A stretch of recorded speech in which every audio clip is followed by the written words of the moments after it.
So we're talking about all of the storms that have impacted Georgia in the last decade. So Will Langston, meteorologist with the Georgia Emergency Management Association, is here joining me today. Will, this has been, I don't want to call it a blockbuster decade, but it's been really active. A lot of hits for Georgia, especially from the Gulf. Yes. So we've had several hurricanes impact Georgia over the last several years. Most recently, obviously, this past year with Helene was maybe the most impactful natural disaster we've had in the state, at least for a very long time. We had billions of dollars in damage, agriculture, property, you name it, just all over the state. Still cleaning up from that. That's going to be a very long process, but we also had a couple more storms as well. Debbie dropped over a foot of rain in parts of Georgia.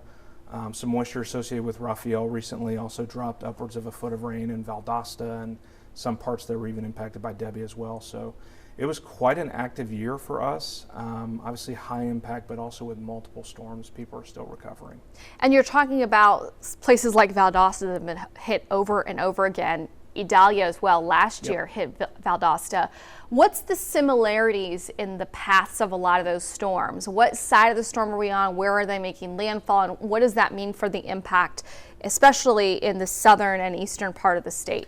Yeah, thankfully we've been lucky in a lot of ways because we haven't had that major coastal strike, which would bring just a catastrophic storm surge impact.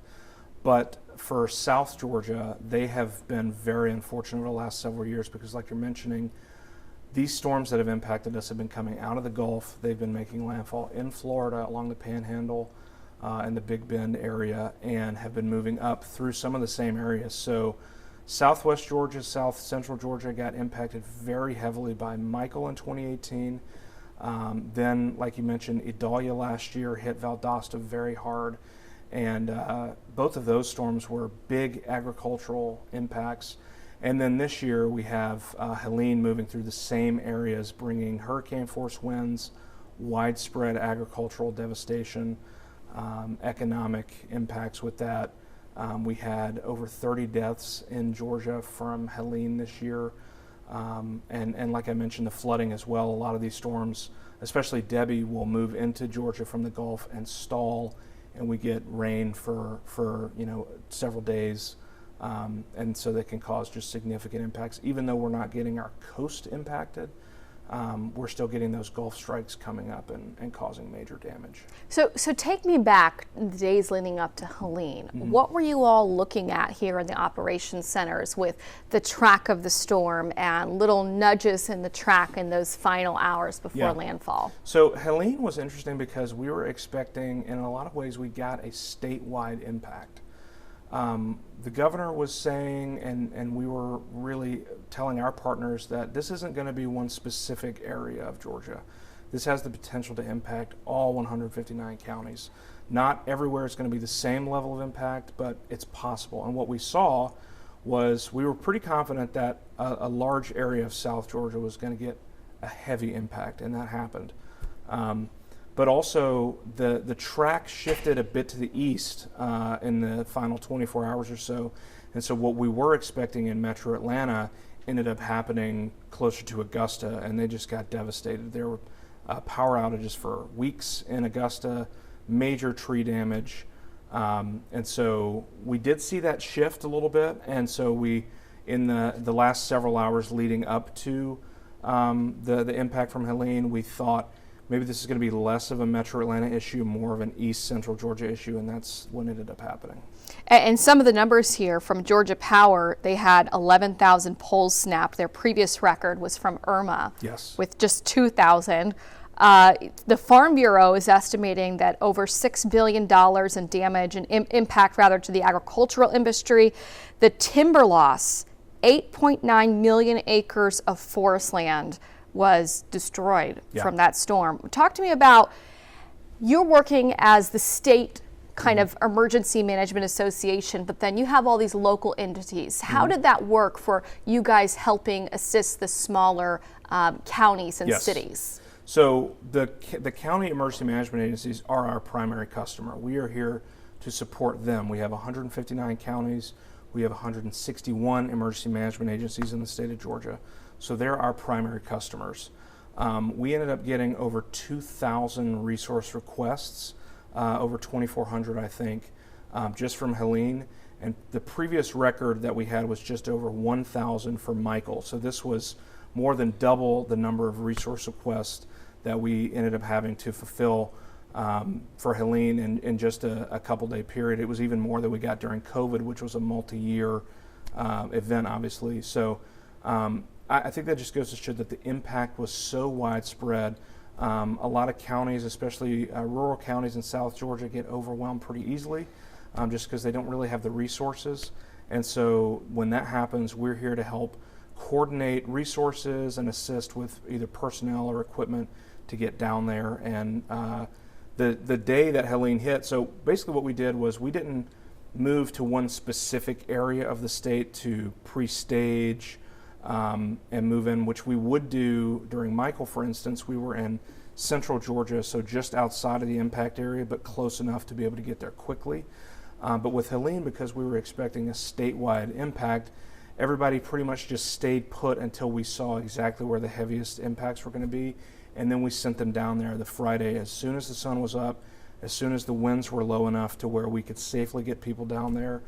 We sent all the resources we could to the Augusta area, to South Georgia, to try and get the response and recovery started as soon as possible. And you mentioned the lion's share of those calls for assistance were from southern and eastern Georgia. What about the metro? Because we had really big flooding overnight as Helene was making landfall, because it was coming on the heels of that kind of pre-tropical system that brought all the rain. Were you getting requests for assistance in the metro? Yes. So not only were we having to send swiftwater rescue teams across the state, but a lot of them were in town, in the Atlanta area, and even in parts of northeast Georgia as well. We had major flooding up in the mountains. Obviously, further north into North Carolina is where the heaviest flooding impacts were with Helene. But it truly was a statewide event, and we knew that it was going to be, because Helene was moving quicker, obviously quicker than Debbie, where Debbie was just sitting over us for a few days, and we just kind of had to wait and wait for the rain to stop and get in there and help people. With Helene, we knew that there was going to be widespread major wind impacts, but we also knew that there was a significant flooding threat in North Georgia. So that's why, it wasn't like we could move to one area and pre-stage. We kind of had to be all over the state. A lot of state agencies were just maxed out. I mean, a lot of agencies kind of were already dealing with staffing issues, but then when you have multiple storms and back to back to back in the same season, a lot of folks were tired, but they really did their best. They did great work. I have no doubt that a lot of lives were saved, even though we lost a few dozen lives. Yeah. So just hats off to those agencies, but it was just, again, maybe the most impactful natural disaster we've ever had in the state of Georgia. And Helene, just one of a few different storms to impact the state. So we had Debbie, we had Helene. Raphael, do you feel like that number of storms in one hurricane season is an anomaly, or is that kind of not that unusual in the last decade for us? For us, I think it is an anomaly. We've had seasons where we've had maybe one. I'm thinking like Matthew in 2016, Irma in 2017, Michael in 2018, Idalia last year. But then this year you have, Debbie was never a hurricane when it was in Georgia, but it was obviously a ton of rainfall, very similar to Tropical Storm Alberto from 1994. And then Helene, and not only that, but we also have had the threat of other storms as well. Milton came right after Helene, and while it was never a serious threat to most of Georgia, there were some models and tracks that were showing maybe it impacting parts of South Georgia that were just impacted by Helene. So for a couple of months there, it felt like we were constantly in hurricane mode, and that's pretty unusual for us. In years past, it's been really one storm that's affected us for a couple of weeks at a time, and then we get a break, and this year it was just nonstop. So if you could summarize this hurricane season for the state in like 2 to 3 sentences, how would you describe the impact that Georgia's felt? Yeah, Helene was devastating. There's no way around it. It's going to take years to recover in some areas. The agricultural industry may never be the same in some ways. So we still have a lot of work ahead of us. And moving forward, as people think about the next hurricane season and the hurricane season before that, what do you think is most important, one or two things for people to know about Georgia's vulnerability to landfalling tropical systems? Yeah. Like I mentioned earlier, our biggest nightmare scenario is a coastal major hurricane strike because of the storm surge impacts. But one lesson we've learned over the last few years is that it doesn't just take a coastal strike for us to have significant impacts in Georgia. I think these Gulf strikes they've become a bit more frequent recently, and I think that's probably going to continue just because of how warm the Gulf of Mexico has been in these above average seasons. So my advice would just be, no matter where you are in the state, even if you live outside of the coast, have a hurricane plan. What are you going to do if the power is out for a week or 2 weeks? If you are in an evacuation zone along the coast, obviously, pay attention to evacuation orders. But even if you are in other parts of the state, listen to your local officials. If they're giving you advice or encouraging you to do something, there's a reason for that. They don't do that lightly, and so you should heed the advice of your local officials. And I'll close with this.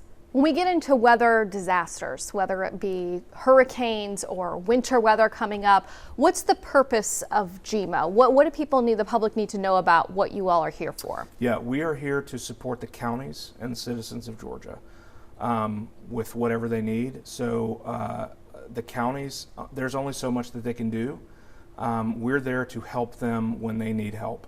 And so we're a pretty small agency statewide, but we're also coordinating with other agencies. We have several partner agencies that work in this room with us and across the state. And so we're here to help try and inform you before a storm hits or something significant happens. But we're also here afterwards as well to help with anything that's needed.